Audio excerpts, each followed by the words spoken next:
हज़रत अम्मा आयशा फरमाती हैं कि एक दिन नबी पाक घर तशरीफ़ लाए और मैंने देखा कि आज नबी पाक बहुत ज़्यादा खुश हैं। तो नबी पाक बहुत जल्दी में कोई चीज़ उठाकर जाने लगे तो हज़रत आयशा फरमाती हैं कि मैंने रास्ता रोक लिया और कहा कि मैंने आज आपको जाने नहीं देना।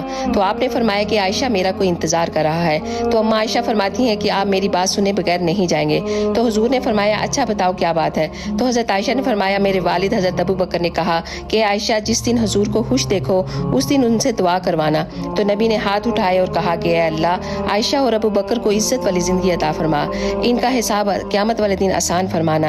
ए अल्लाह इनको बगैर हिसाब किताब जन्नत अता फरमाना। हजूर ने जब दुआ की तो फरमाया कि आयशा अब खुश हो। कहा हाँ अब मैं बहुत खुश हूँ। तो हुजूर जाने लगे तो लौट आए और फरमाया कि आयशा मेरी दुआ सुनकर रो रही हो, मुझे कसम है अल्लाह पाक की मैं अपने हर उम्मती के लिए ये दुआ दिन में 2 दफ़ा ज़रूर मांगता हूँ। सुभान अल्लाह। अल्लाह ताला हम सबको अपने नबी के हुक्म पे चलने की तौफीक अता फरमाए। आमीन।